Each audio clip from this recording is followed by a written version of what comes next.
like to welcome Craig Murray, if you would address the meeting, please.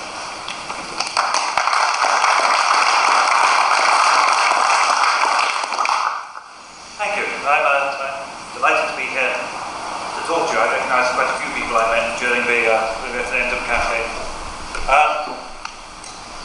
I'm very much in favour of a written constitution, but I think it's important to say it's not a panacea. In my career as a diplomat, I served in countries like Nigeria, when it was under the Babangida dictatorship, like Uzbekistan, under the Karimov dictatorship, which actually have written constitutions in which there's very little you can disagree with, but which are not, in any sense, functioning democracy.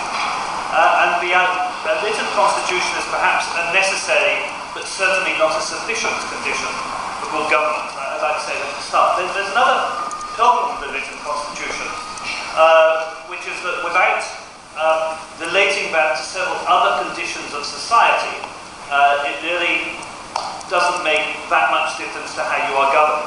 And part of that is when you opt for a written constitution, the real essence of a written constitution is on behalf of the people to put a date on the power of the executive. But what a written constitution does is empower the judiciary to interpret that constitution to make judgments to it. So you're handing over the protection of the rights of the people to the judiciary and inviting an activist judiciary.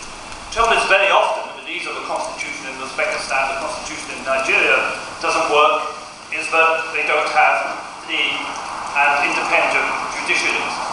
And of course you might say, well, it's okay, we're in Scotland, we do have a free and independent judiciary. Well, up to a point. Officially, we have a free and independent media. Has anybody seen today's newspapers with their reports on the continents here, where there's a collection of snide, sarcastic, and vitriolic reports in every single newspaper? And believe you me, we have much the same structure in our judiciary that we have in our media. And for various historical reasons connected to the fact that it was one of the Scottish law was one of the few quasi-independent Scottish institutions, it became quite a focus for society, and we have quite a narrow, I would say incestuous bunch of senior lawyers and judges in Edinburgh, most of whom went to Fettes or Merchiston, almost all of whom are unionists, and who are a pretty damn right-wing lot. And unless you actually change the structure and the means of rising to the top, the social structure of your judiciary, you're not going to achieve a great deal by having a written constitution. Sorry, that's my least radical thoughts. I get more radical as I get more radical as I talk progressively. It is, of course, complete nonsense that in this day and age we have a constitution which is based on having a head of state who is hereditary. I must say, having been out for 3 or 4 months solid working in the referendum campaign, I worked alongside hundreds of yes activists, many of whom were SNP, some of whom were not SNP, but whether SNP or not, I actually did not meet a fellow canvasser knocking on doors or a fellow speaker at a meeting who wanted to keep the monarchy. Everyone I met was a Republican, and I have no idea why on earth this is a monarchist party with all the members of Republicans. It makes no sense to me whatsoever. I can only imagine that it was in the vague hope that the Tory-leaning voters of Yorkshire, who sometimes vote SNP to keep Labour out, might vote for independence. Well, I've news for you, they didn't. They didn't. And it's high time we came out as a party that says we want an equal society, and an equal society by definition cannot be a monarchy.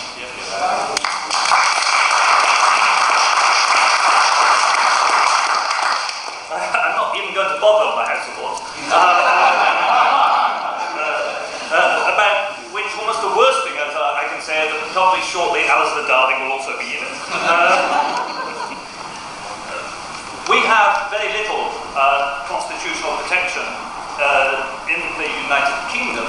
And in the United Kingdom, of course, one of the few enshrined protections we have is the European Convention on Human Rights, which the Conservatives are now out to abolish. They're about to resile from the treaty. I want to make one point on human rights, and I'm probably best known as a human rights activist. I've spent, up until the referendum started, I spent most of my time campaigning internationally internationally for human rights. And human rights also are good but not sufficient. The European Convention is a very good document, but an even better document is the United Nations Universal Declaration of Human Rights, because that declaration includes positive human rights, as I would put them, not just the freedoms from, but the freedoms to, not just freedom of speech, freedom of assembly, those classic human rights. The United Nations Convention on Human Rights includes the right to work, includes the right to a living wage, includes the right to universal benefit and free education. And the United Nations Day, I do urge you, this is maybe hopeful, but I seriously urge you to go back after this meeting, sometime in the next couple of days, Google the UN Declaration of Human Rights and read it, because it is truly an inspiring document. I would like to see adherence to the UN Declaration of Human Rights enshrined in a future Scottish Constitution.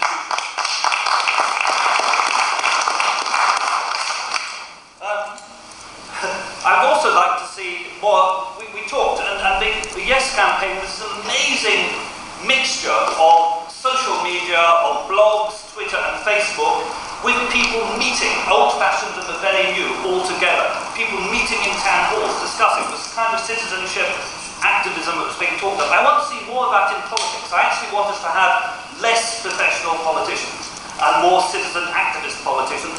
I'd like to see everyone, even the SNP, I'd like to see MPs have less paid staff. I don't want us to have the ladder that Jim Murphy and people goes on there anymore. We want politicians to be people who are citizens active, and the vast bulk of people involved in politics to be doing so as a part of citizen activism, not as a career.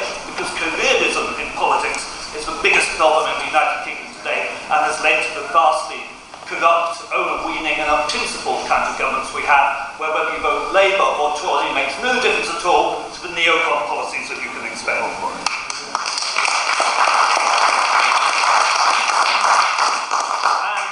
finally, I'd like to say I don't give a damn about the Smith Commission. Nothing useful is going to come from the Smith Commission. There is no way at all that any deal that involves Scotland being able to spend its own revenues is going to include oil revenue, which somehow belongs to the UK, not to Scotland. It's going to include the duty on whisky. It's not. Any new financial package, do not be. I worked in Whitehall for well over 20 years. I was a member of the senior civil service for 6 years. I know these people. You cannot believe how vindictive they are feeling towards Scotland at the moment. Any solution will give us less money, not more money, will hamstring our government. We're going to face massive benefit cuts. There's no way anything good is going to come from it. And the truth of the matter is, there's only one way we're going to be able to achieve greater social justice, and only one way, and this is what really matters to me, we're to control our own foreign and our own defence policies so they can't send our children to die in illegal wars.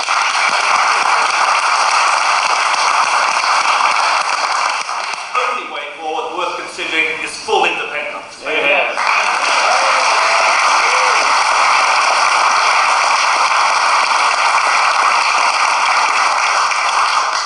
Thank you very much. Craig, over to you, John, to say a few words.